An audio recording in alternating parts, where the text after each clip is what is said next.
언제나 주님을 붙들게 하소서라고 하는 다분히 시적인 표현을 가지고 오늘 같이 본문 말씀을 중심으로 하나님이 우리 은혜빛 교회에 어떤 말씀을, 어떤 메시지를 주시는지 한번 같이 말씀 속에 들어가기를 원합니다.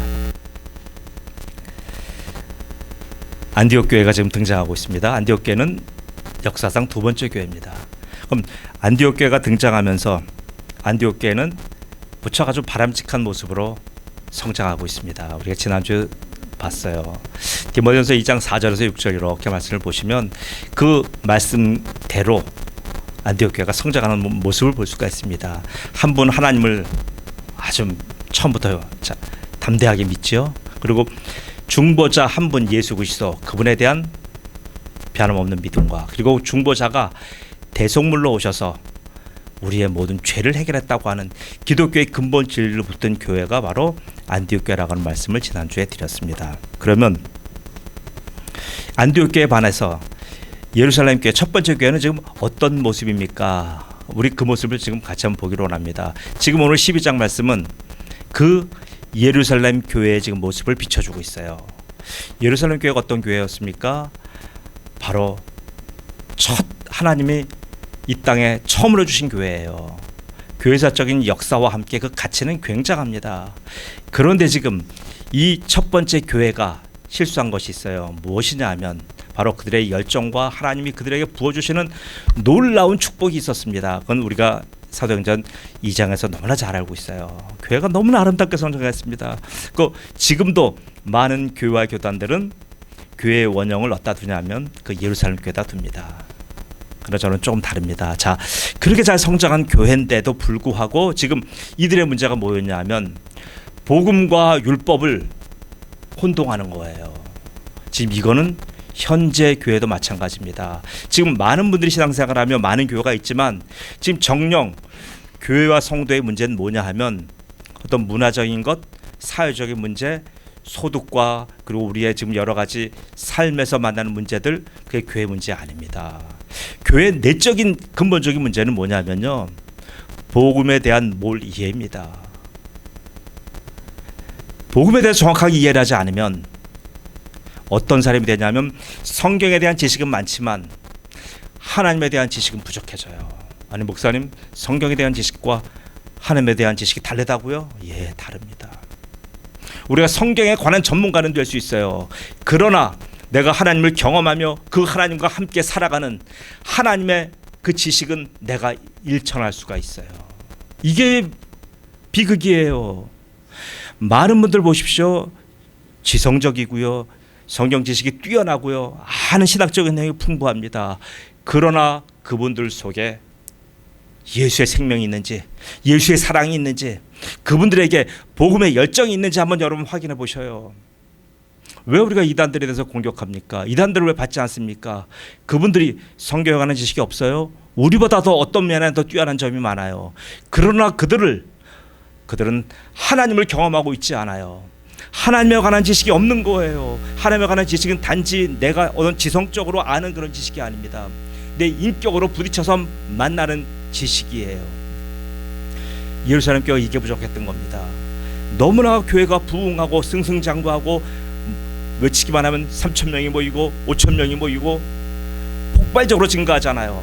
이 부흥 속에서 그들은 놓친 게 무엇입니까? 바로 복음이 무엇인가에 대해서 놓친 거예요.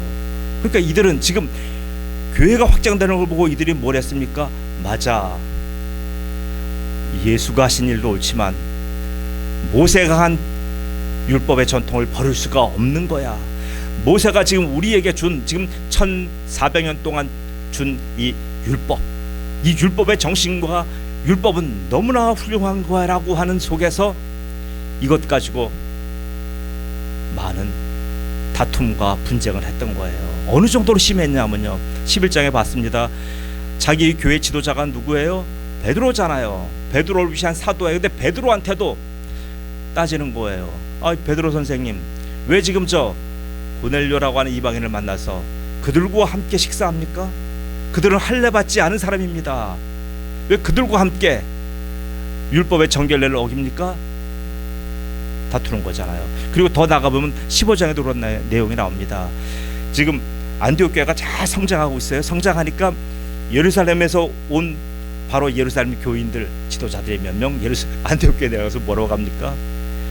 거기서 교회를 또 아주 혼란해 뭐라나요? 어떤 거냐 하면 너희들이 할례 받지 않은 사람은 구원받을 수 없다라고 하는 해괴망측한 이론을 제공하면서 그 교회를 분란해몰아나요. 이게 지금 예루살렘 교회의 영적인 수준인 거예요. 혹시 여러분 한국 교회가 많이 이런 영적인 이런 수준에 몰려 있는데 여러분은 어떠십니까? 과연 지금 내가 가지고 있는 복음에 대한 이해와 복음에 대한 내가 하나님이 인도하신 복음이 나의 삶을 주장하는 내가 경험이 있는가? 나는 내가 만난 복음은 정확한가? 여러분 다시 한번 살펴보셔야 됩니다. 왜 성도가 교회 생활 제대로 못하는 이유가 어디 있는지 아십니까? 다른 것들 아니에요. 우리는 부차적인 얘기를 많이 해요. 부차적인 얘기를 많이 합니다. 그러나 그런 것은 성경에 헬라 한마디 할게요. 디아스포라라고 하는 말씀입니다. 이건 뭐냐면 비본질적인 얘기예요. 비본질적인 것들을 가지고 계속 나는 이 교회가 싫다, 나는 저 교회가 싫다, 나는 예배가 나는 싫다 이렇게 하는 겁니다. 왜요? 비본질적인 문제 가지고 자꾸 문제를 제기하는 사람들은 뭐냐면 결국은 비본질적인 것이 자기에게 주가 됐다는 얘기는 뭐냐 하면 본질을 모른다는 얘기예요. 교회 본질이 뭐예요? 교회 본질은 복음입니다. 믿으십니까? 이 복음에 대한 우리의 경험이 없으면요, 이 경험은 지금 부부간에만 아는 경험이 있어요. 이것을 야다라고 합니다. 결혼 생활에서 남편과 부인만이 아는 그 경험, 이것을 야다라고 하는 지식이에요. 이 하나님과 우리만이 아는 복음적인 이 경험, 이것을 모르면 신앙생활 허망해지는 거예요. 늘 디아스포라 얘기만 하는 거예요. 디아포라 얘기만 하는 거예요. 비본질적인만 얘기를 하는 거예요. 자꾸만 비본질적인 얘기로 문제 제기를 하다가 결국은 이 교회도 저 교회도 자리 못하고 떠돌아다니게 됩니다. 그러나 내가 복음이 확실한 분은 어느 곳에 가든지 간에 그곳에서 복음의 꽃을 피워요. 놀라운 거예요. 사랑하는 성도 여러분, 지금 이 예루살렘 교회를 보면 너무나 안타깝습니다. 이 안타까운 교회의 모습을 보고 우리는 지금 그러면 예루살렘 교회는 모든 것이 다 실패했는가? 모든 것이 전부 다 우리가 지금 예루살렘 교회를 본받지 말아야 되는 것인가? 라고 생각할 수가 있습니다. 아닙니다. 지금 12장에 와서 보면 예루살렘 교회가 회개한 거예요. 여러분 지금 이 모습 보시면 베드로의 투옥과 성령으로 인한 베드로를 감옥에서 초자연적인 역사로 구출하는 사건입니다. 이 사건을 통하여 여러분 무엇을 보기를 원하십니까? 많은 분들은 하나님, 저도 이런 똑같은 상황이 만약 된다고 한다면 이렇게 구출해 주세요라고 기도할 수 있을 거예요. 그렇게 한다면 왜 아프간에 또 아니면 과거에 저 이집트에 가서 그 아주 극렬주의자들에서 납치됐던 우리 기독교의 많은 그 분들이 왜 죽음을 당했습니까? 똑같은 사건, 그것은 반복될 수도 있지만 반복되지 않을 수가 있어요. 그거에 대한 초점이 아니에요. 잘 보셔요. 자, 그렇다고 한다면 오늘 여기서 무엇을 우리가 읽어야 됩니까? 여기서 보는 것은 보세요. 예루살렘 교회가 지금 깨어난 거예요. 예루살렘 교회가 지금 어떤 일로요? 야고보 사도가 죽었어요. 칼에 찔려 죽었어요. 누구에 의해서요? 시중 잡배들에 의해서 죽은 것 아닙니다. 지금 한국에 많은 사건이 났지만 이것은 뭐예요? 좀 이상한 사람들, 아주 고독한 늑대들, 외로운 야수들에 의해서 벌어지는 범죄잖아요. 그러나 지금 야고보가 칼에 찔려 죽은 것은 바로 팔레스틴 전역을 지금 통일해서 전역에 한 명의 왕, 분봉왕이 아니고요, 왕이에요. 왕으로 있는 아그리파 1세라고 하는 헤롯 가문의 제 3대째에 해당되는 이 왕에 의해서 일어난 범죄입니다. 왕이 지금 이 교회의 중심 인물인 베드로를 치지 않고 베드로 옆에 있는 누구예요? 야고보를 잡아다 죽였어요. 이 사건에 지금 예루살렘 교회가 너무나 놀란 거예요. 예전에도 예루살렘 교회가 이런 일을 당한 적이 있어요. 어떤 일입니까? 스데반이 죽었잖아요. 스데반이 예루살렘 저자거리에서 많은 사람들에 의해서 율법의 이름으로 처단당했잖아요. 그 모습 보고 그때는 예루살렘 교회가 어떻게 했어요? 전부 다 도망갔어요. 물불이 다 흩어져 버린 거예요. 어느 정도로 흩어지냐 하면 다메섹도 가고요, 안디옥도 가고요, 구브로도 가고요, 구레네도 가고요, 동서사방으로 다 도망갔습니다. 그런데 지금 야고보가 12장에서 야고보 사도가 죽임 당했는데 어땠어요? 이들은 도망가는 것 대신에 지금 오히려 교회로 몰려들었습니다. 마가의 어머니 마리아라고 하는 그 집에 몰려드는 거예요. 몰려들어서 뭐 했어요? 몰려들어서 거기서 기도한 거예요. 오늘 4절 말씀 12절 말씀 그 내용입니다. 간절히 기도한 거예요. 여기서 기도했다는 내용은 뭡니까? 하나님, 지금 이 상황을 우리로서는 도저히 해결할 방법이 없다고 하는 전적 무능력에 대한 고백이에요. 우리는 그렇잖아요.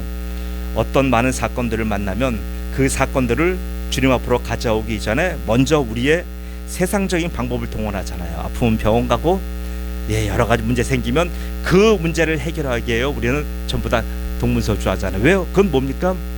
그것은 하나님께 갖고 나오지 않아도 우리가 다 해결할 수 있다고 하는 자신감의 표현이고요.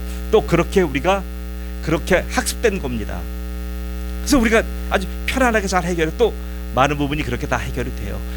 그러다가 해결 안 되는 문제들, 그 문제는 갖고 나오시잖아요. 지금 예루살렘 교회가 그런 거예요. 이분들이 지금 딱 이 만난 이 문제를 도저히 자기는 해결할 방법이 없어요. 과거 지금 스데반의 경우와 같이 지금 다 도망간다고 해서 해결될 문제도 아니에요. 그러니까 오히려 이들은 교회로 물려서 남은 성도들 몇 명인지 몰라요. 성경은 얘기하지 않습니다. 그 소수의 인원이 모여서 지금 하나님께 무릎 꿇고 기도하는 겁니다. 기도하는 장면이 오늘 바로 이 성경의 핵심이에요. 보세요. 삶을 살면서 어떤 많은 문제들이 있어요. 그 문제를 여러분 통찰해 보셔야 됩니다.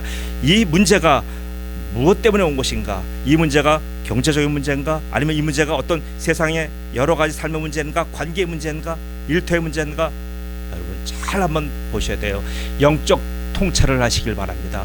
영적 통찰을 해야 이 문제의 실체가 보이는 거예요. 이 실체를 예루살렘 사람들이 봤더니 뭡니까? 이것은 단지 야고보의 죽음이 아니고 베드로의 투옥이 아니라 이것은 바로 예루살렘 교회를 완전히 말살시키려고 하는 아그리빠 왕의 괴계와 유대의 율법의 그 잔존 세력들, 사내들인과 율법의 그 바리새인들의 율법에 완전히 경도된 사람들이 합작하여, 정치와 종교가 합작해요 완전히 교회를 말살시키려고 하는 의도라 하는 그 숨은 뜻을 찾아낸 겁니다. 뭡니까? 영적인 위기잖아요.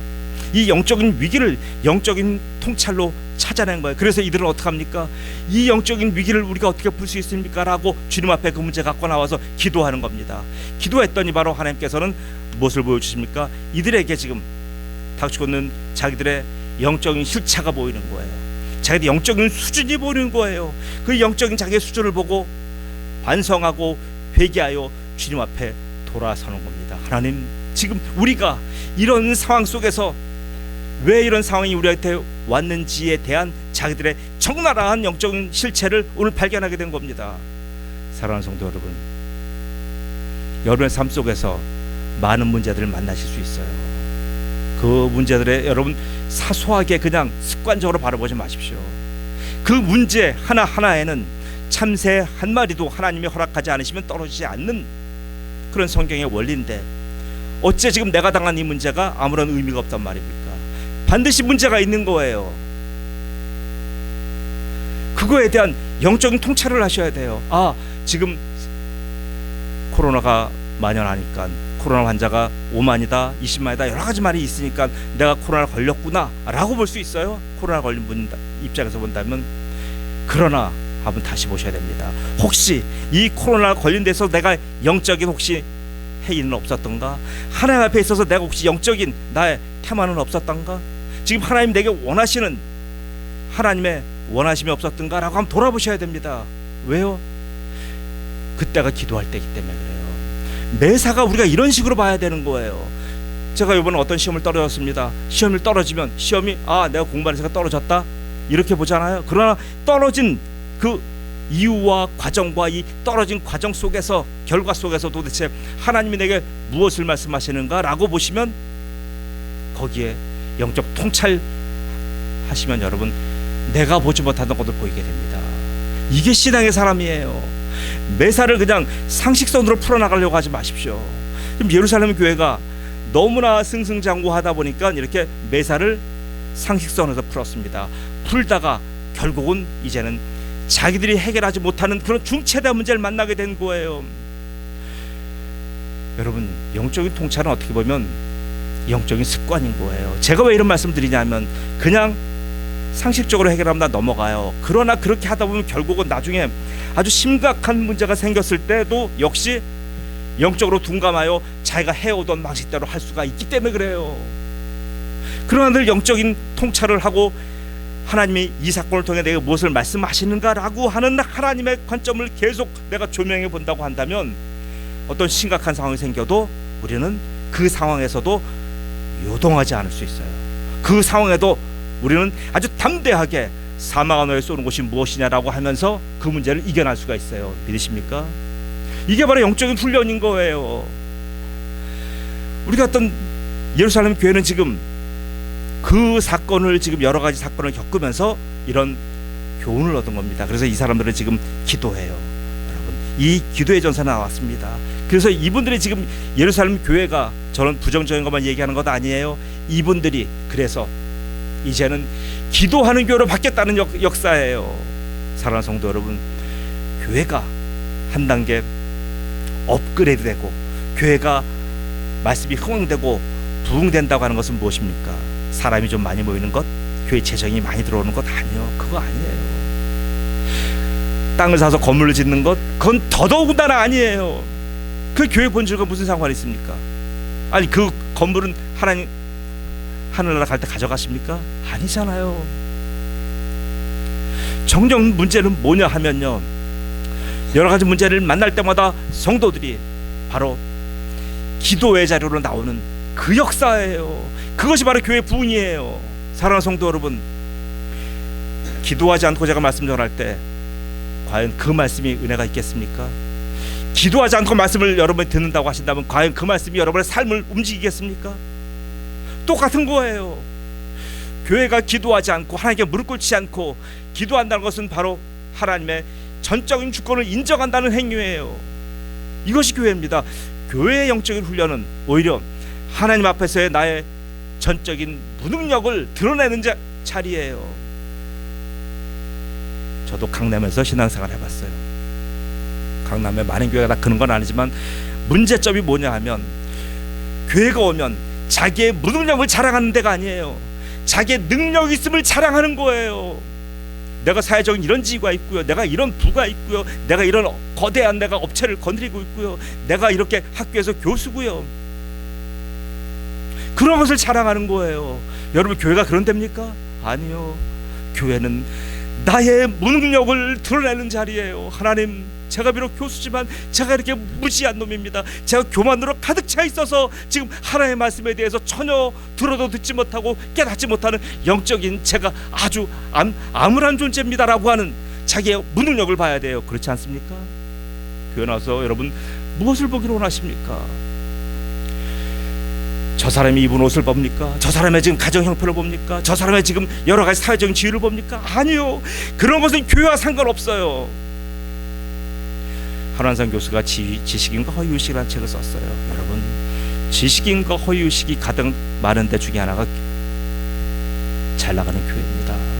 여러분, 교회는 그런 거 자랑하는 것 아니에요. 교회는요, 오히려 여러분의 약함과 여러분의 무능력함과 여러분의 지금 하나님 앞에서 이것저것 사회생활에서 깨졌던 그런 것들을 교회에 나와서 드러내는 자리예요. 드러낸다고 해서 그걸 가지고 서로 성도가 성도를 공격합니까? 아니에요. 성도가 서로를 감싸고요, 서로 아파하고요. 저분의 문제가 내 문제입니다. 손가락이 아프면 내 가슴 안 아픕니까? 발톱이 아프면 내 대뇌가 아프지 않습니까? 이거예요. 교회는 이런 교회가 지금 돼가고 있는 것이 바로 예루살렘 교회입니다. 얼마나 예루살렘 교회가 이렇게 지금 아름답게 바뀌고 있습니까? 이것 아름답게 바뀌게 된 것은 결국은 야고보의 죽음이라고 하는 그런 지금 말로 다 할 수 없는 슬픔의 문제, 그리고 베드로가 지금 투옥된 이 문제를 놓고 예루살렘 교회가 비로소 깨어나는 겁니다. 3,000명, 5,000명이 몰려든 그 위대한 부흥보다도 저는 지금 사도행전 12장에서 예루살렘 교회의 부흥을 봅니다. 예루살렘 교회는 지금 부흥했어요. 양적인 부흥은 아니지만 지금 남아있는 성도들이 하나님 앞에 자기의 영적 무능력을 드러내며 지금 전적으로 기도하는 이 자리, 바로 이것은 예루살렘 교회가 다시 깨어난 겁니다. 예루살렘 교회는 부흥한 겁니다. 사랑하는 성도 여러분, 저는 우리 교회가 이런 교회 되길 저는 원합니다. 양적으로 사람들이 많이 모이고 건물을 짓고 그런 것 그렇게 중요하지 않습니다. 저 그런 것 지향하지도 않습니다. 저는요, 아까 최빈아 전도사님이 기도했듯이 하나님이 허락하신 기간 동안 하나님의 말씀의 전도자의 사명, 그것 감당하면 저는 그것으로 만족합니다. 제가 여기서도 어떤 하나님 앞에 요구가 있겠습니까? 없어요. 저 같은 무지랭이를 하나님이 이렇게 사용해 주신 그 하나님의 은혜에 제가 할 수 있는 일은 바로 하나님의 이 주신 이 기회를, 오늘 여러분이 주보 혹시 보시면 여름나기라고 하는 시가 있어요. 보세요. 여름나기 어렵잖아요. 힘들잖아요. 그러나 여름은 뭐예요? 여름이라고 하는 우리말 자체가 열매를 맺다고 하는 뜻이에요. 여름은 열매 맺는 시기예요. 지금 덥다, 지금 힘들다, 코로나가 창궐한다, 그래서 계속 도망 다니실 겁니까? 언제까지요? 도망 다니다 보면 열매 맺을 기회가 없어요. 이 여름은요, 이 치열한 여름은요, 열매 맺는 시기예요. 그래서 우리의 많은 선배들은 이 치열한 여름에 뭐 했어요? 오히려 책상에서 기도하고요, 책상에서 성경 읽고요, 기도원마다 산속마다 다니면서 기도했잖아. 이건 뭐예요? 이 여름은 열매 맺기에 가장 좋은 계절이구나 하는 뜻이에요. 이 여름을 허랑방탕하게 보내버리면 가을에 추수 때에 어떻게 하시려고 그래요? 그 남들 다 추수해서 먹고 마시는 풍요의 계절에 뭐 할 겁니까? 이 여름은요, 여러분 가장 좋은 것이 지금 열매 맺기에 가장 뜨겁고 좋은 계절이에요. 이 계절 놓치지 마셔요. 지금 삶도 똑같아요. 예루살렘 교회에 지금 이런 치열하게 지금 혹서가 왔어요. 아주 견디기 어려운 여름에 이들은 뭐예요? 오히려 도망가지 않고 주의천하하지 않고 이들은 모여서 기도하는 겁니다. 하나님, 우리가 잘못했어요. 우리가 잘못 살았어요. 그러면서 이들이 기도할 때 어떻게 기도했습니까? 여러분, 평상시 하나님, 우리에게 이게 부족합니다. 우리에게 저런 것이 없습니다. 이렇게 평상심을 가지고 기도했겠습니까? 여러분과 제가 기도할 때, 우리가 만약 어떤 차를 사고 싶습니다. 기도할 때 우리가 말하잖아요. 기도 다 끝나놓고 간절히 기도합니다. 그럼 우리 간절히 기도한 거예요. 우리로서는 최선을 다해 기도한 거예요. 그러나 지금 보세요. 예루살렘 교회 기도는 어떤 기도예요? 이들이 지금 기도는 평상시의 기도와 달라요. 왜 다르냐 하면 바로 자기 교회의 지도자인 야고보가 죽었잖아요. 그 야고보의 피값을 놓고 기도하는 거예요. 야고보의 심정으로 기도하는 거예요. 하나님, 제가 야고보입니다. 제가 야고보처럼 이렇게 죽음을 당하는 입장입니다. 그 야고보의 심정으로 기도하는 거예요. 다르잖아요. 여러분, 지금 생명을 놓고 지금 기도하고 있어요. 이게 지금 예루살렘 교회가 바뀐 거예요. 사랑하는 성도 여러분, 이런 것을 부흥이라고 합니다. 믿으십니까? 내가 평상시 일상적으로 하던 기도, 일상적으로 주님 이것도 주시고요, 저것도 주시고요, 이렇게 삶을 살기 위해서 풍요를 더하기 위한 기도들을 했었습니다. 그러다 지금 기도가 바뀐 거예요. 어떤 기도입니까? 이제는 내가 곧 죽어가는데, 내게 칼이 들어오는데, 내게 TV가 필요하고 차가 필요하고 내게 돈이 필요합니까? 그런 거 필요 없어요. 지금의 기도는 목숨을 놓은 기도예요. 생명을 놓고 하는 기도예요.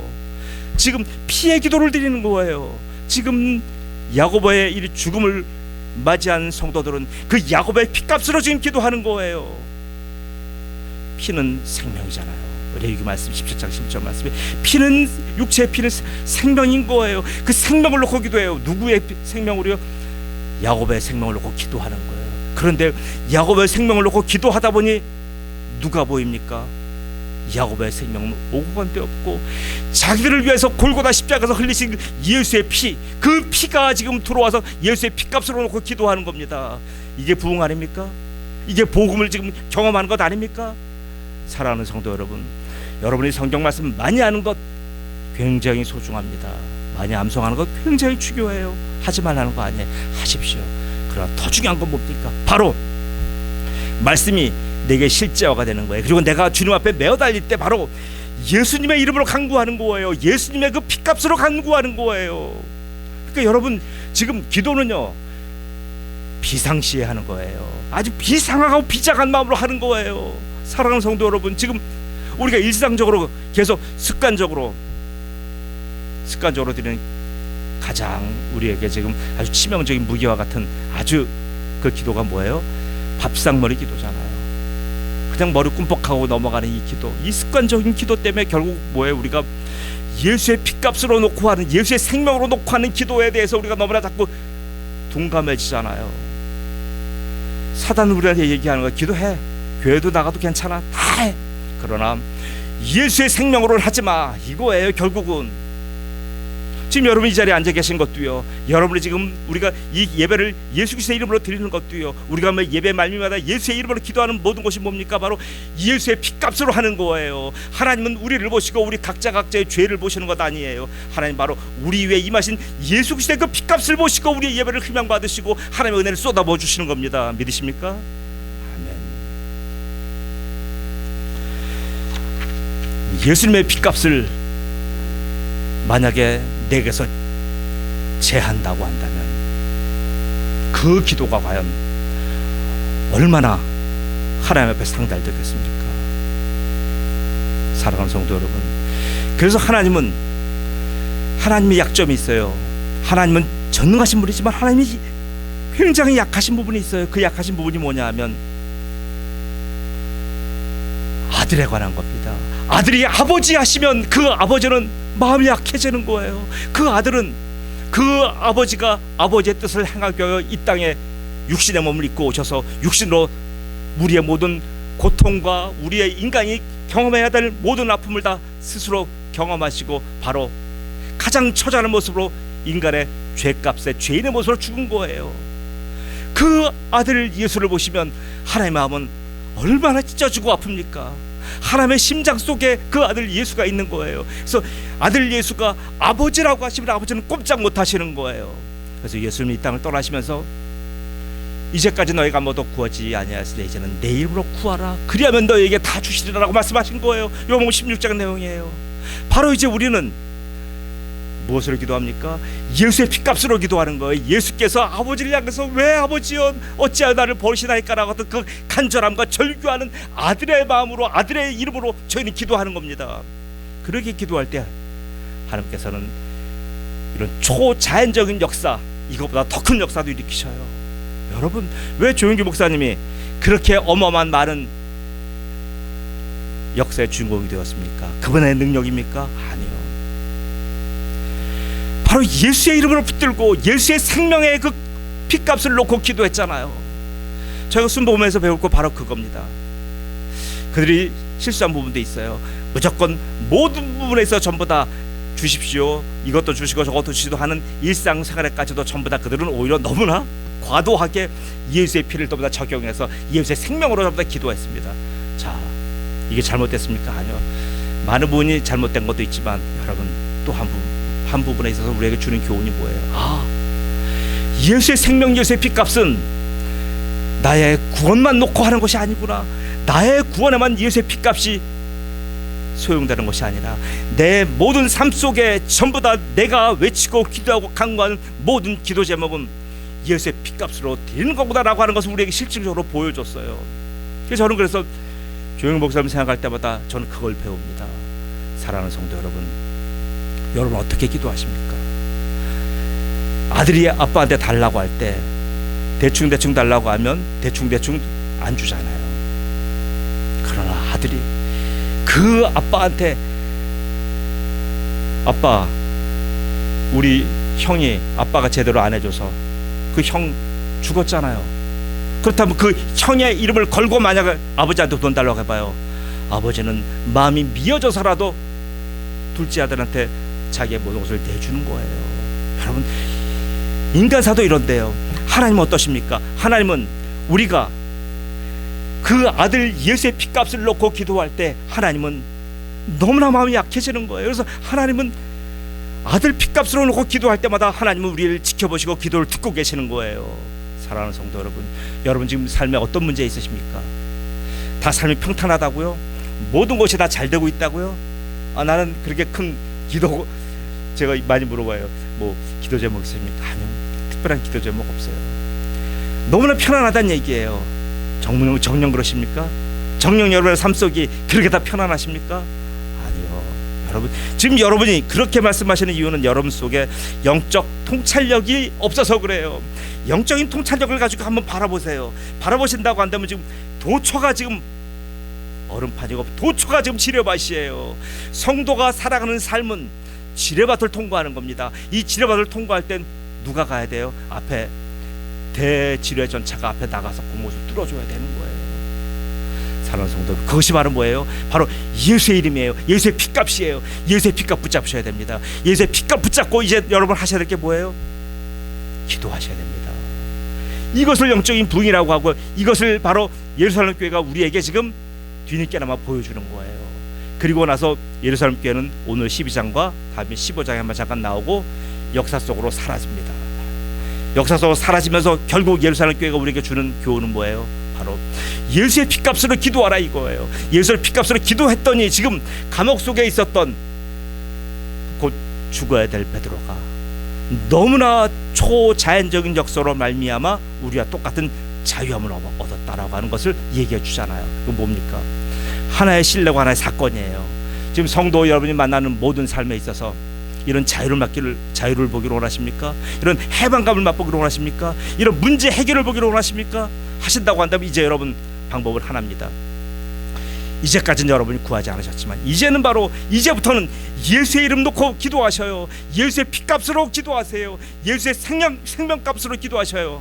그러면 하나님께서는 그 모든 것을 아들 예수가 하나님께 십자가상에서 외치는 그 기도로 받아주시는 거예요. 내 기도 아니 효력이 없잖아요. 내가 아무리 기도하고 아무리 간절히 몸부림친다 하더라도 그 기도를 하나님은 듣지 않으셔요. 그러나 하나님은 그 아들 예수의 이름으로 기도할 때, 그 아들 예수의 핏값을 놓고 하나님께 간구할 때 하나님은 들으시며 그 모든 기도에 하나님은 관심을 갖고 우리의 삶 속에 개입해 주시는 거예요. 이를 행하시는 여호와, 그것을 만들며 성취하시는 여호와, 그의 이름을 여호와라 하는 이가 이같이 이르시도다. 너는 내게 부르지라. 내가 내게 응답하겠고 내가 알지 못하는 크고 비밀한 일을 내게 보이리라. 아멘. 기도합니다. 전능하신 아버지 하나님 은혜 감사합니다. 아버지 하나님, 예루살렘 교회가 망해가는 것 같은 그런 모습 속에서 드디어 야고보의 죽음과 베드로의 투옥을 당하여 하나님 정신이 번쩍 깨어났습니다. 영적인 통찰이 그들에게 들어와서 그들이 회개의 자리에 나오게 되었고, 그들이 다시 바로 야고보의 핏값으로 기도했고, 야고보의 핏값은 바로 예수님의 모형이며 예수님의 십자가의 그 이름으로 기도했던 것을 오늘 봅니다. 그래서 이들이 하나님 바로 우리 성도들에게 이 예수의 이름으로 예수의 생명으로 놓고 간구하는 기도에 오늘 좋은 교훈과 모본을 보인 것을 하는 우리가 말씀에서 깨달았사오니, 아버지 하나님, 우리 사랑하는 은혜교회 성도들 앞으로 이 땅 살아갈 때에 만나는 대소간의 사건들과 모든 일들에 있어서 예수의 생명으로 기도하게 하시옵소서. 예수의 핏값을 놓고 간구하게 하시옵소서. 내 이름과 내 관심과 내가 하고 싶어하는 자기의 위시리스트가 아니라 바로 예수의 생명을 놓고 하나님께 외치는 그런 기도의 사람 되도록 축복하여 주옵소서. 예수님의 이름으로 기도드리옵나이다. 아멘.